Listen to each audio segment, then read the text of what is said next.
Welcome to StudyIQ। आज के इस वीडियो के माध्यम से हम learning 5 words on a daily basis की सीरीज़ को आगे बढ़ाएंगे।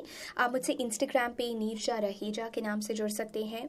आप वीडियो को पॉज करके आज के क्विज ऑफ द डे को सॉल्व कर सकते हैं, जिसे towards the end of the video हम ब्रीफली डिस्कस करेंगे। Starting on with the first word of the day, crescendo. Crescendo शब्द का अर्थ होता है एक्मे, पीक, एक इंक्रीज जो कि आपको टॉप लेवल तक लेके जाता है, उसके लिए हम क्रेसेंडो शब्द का प्रयोग करते हैं। सबमिट इसका एक इंपॉर्टेंट सिनोनिम है। So peak, the peak of a gradual increase. So जैसा आप यहाँ पर देख रहे हैं, क्रेसेंडो बढ़ता जा रहा है and this becomes the peak. Acme, pinnacle, the submit और द जेनिथ। सो चरम सीमा के लिए हम क्रेसेंडो शब्द का प्रयोग करते हैं। Let's look at the usage. That divorce was merely the formal crescendo of a long period of marital stress and estrangement. The animosity between the two friends has reached a crescendo. So crescendo चरम सीमा, उसके लिए हम crescendo शब्द का प्रयोग करेंगे। Moving on to the next word, fastidious. Fastidious शब्द का अर्थ होता है एक ऐसा व्यक्ति जो कि बहुत पर्टिकुलर है, बहुत नुक्ताचीनी करते हैं, बहुत फसी रहते हैं, उसके लिए हम fastidious शब्द का प्रयोग करेंगे। Someone who's particular, someone who's concerned about accuracy and detail. एक ऐसे व्यक्ति जो कि बहुत ही perfectionist है, meticulous है, very particular और demanding, बहुत ही नखरा करते हैं। सो यहाँ पर नकचड़ा भी लिखा गया है as an important meaning of the word fastidious. Let's look at the usage. My mother had always been the most fastidious and organized of people. Even a wet ring left on her coffee table by a glass could drive her to distraction. So that is what we're talking about. बहुत नकचड़े व्यक्ति के लिए fastidious शब्द का प्रयोग किया जाता है। Someone who's very attentive to detail, perfectionist है। Lily is a fast and fastidious eater. That means she is very particular about eating. बहुत ही fussy हो जाते हैं। Moving on to the next word, eldritch. Eldritch शब्द का अर्थ होता है बहुत ही डरावनी चीज, सुपर नेचुरल चीज, कोई चीज जो कि वियर्ड है, उसके लिए हम eldritch शब्द का प्रयोग करते हैं। Something that is weird, something that is spooky, something that can make your hairs on the back of your neck stand up, जिसे कहते हैं रोंगटे खड़े हो जाना। Ghostly, eerie, creepy और peculiar in an unnatural way, क्योंकि वो supernatural world से डील कर रही है। कोई ऐसी चीज जो कि विचित्र है, weird है, भयानक है, supernatural world से डील करती है या डरावनी है, उसके लिए हम eldritch शब्द का प्रयोग करेंगे।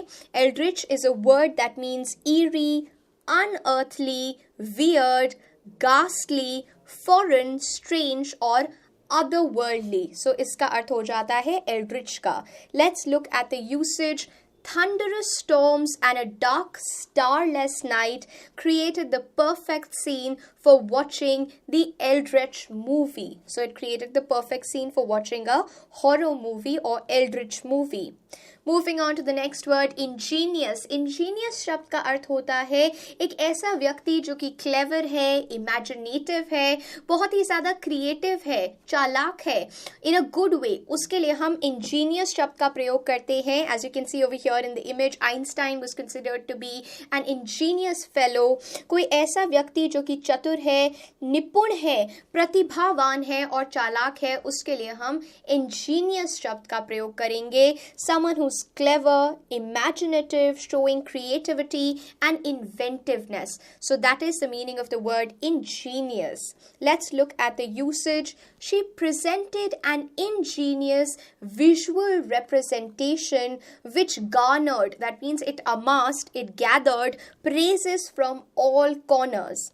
Moving on to the next word, insurrection. Insurrection शब्द का अर्थ होता है rebellion हो जाना, uprising हो जाना। जब हम राजद्रोह देखते हैं, जैसा कि आप चित्र में देख रहे हैं, people going against the state, people going against the government. So यहाँ पर that is what we are trying to see as the meaning of the word insurrection. Rebellion, uprising, revolt against a civil authority or an established government, राजद्रोह. So उसके लिए हम insurrection शब्द का प्रयोग करेंगे. Let's look at the usage. America hovered on the precipice. Precipice का अर्थ होता है something that is on the verge, precipice of civil war, domestic insurrection and chaos. So precipice शब्द का अर्थ होता है एक बहुत ही खतरनाक स्थिति, एक ऐसा, जैसे आप चित्र में देख सकते हैं, this is actually a very steep cliff. That means अगर आप इसके सीमा पे हैं तो आप नीचे ही गिरेंगे, तो ये बहुत खतरनाक स्थिति है. So a very steep cliff, a hazardous situation, उसके लिए हम precipice शब्द का प्रयोग करते हैं, जैसे हम लोगों ने previous sentence में देखा. A point where danger, trouble और difficulty begins. You are on the brink of trouble. और इसका एक और अर्थ होता है scar. That means आपका wound जो रह जाता है. So those are the two important meanings of the word precipice. Precipice के एक बहुत ही चिंताजनक स्थिति है, उसके लिए हम precipice शब्द का प्रयोग करेंगे. Let's look at the usage. She is now on the precipice of bankruptcy. She is on the brink of bankruptcy and might have to sell the family home. Economists have recently warned the president that our nation is on the precipice of a major economic crisis. That means it's on the brink, a very steep cliff. बहुत ही hazardous situation की तरफ है. And now I hope that this usage also makes more sense. America hovered on the precipice of civil war. That means on the brink of civil war, domestic insurrection, domestic आपका rebellion, and chaos. Chaos is absolute ruckus. So उसके लिए chaos शब्द का प्रयोग करेंगे. Moving on to the quiz of the day now. To be in doldrums. जब आप low spirits में होते हैं, जब आप दुखी होते हैं, that is what we mean by to being in doldrums. To be in doldrums, to be in low spirits. Afraid of one's own shadow. That means अपनी परछाई से भी डर लगता है, बहुत ज़्यादा frightened है आप. Someone who can become easily frightened. Something एकदम बहुत जल्दी से आप frightened हो जाते हैं, अपनी परछाई से भी आपको डर लगता है. So becoming easily frightened.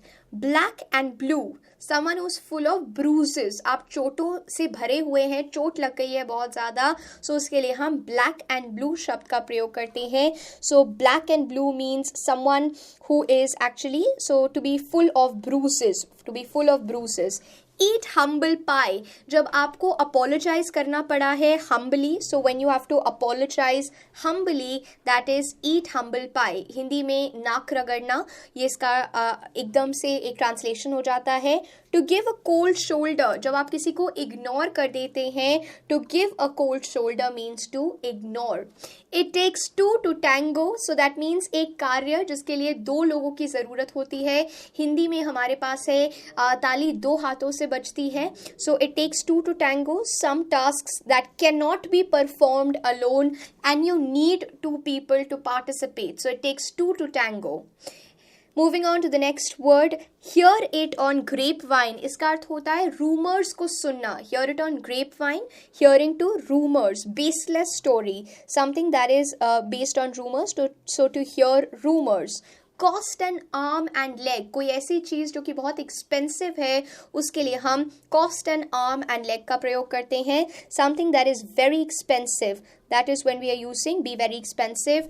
Jump the bandwagon. That means जब आप किसी popular trend को follow करते हैं, कपड़ों के संदर्भ में अधिकतर ये यूज़ किया जाता है. So to jump the bandwagon means to engage in a popular activity.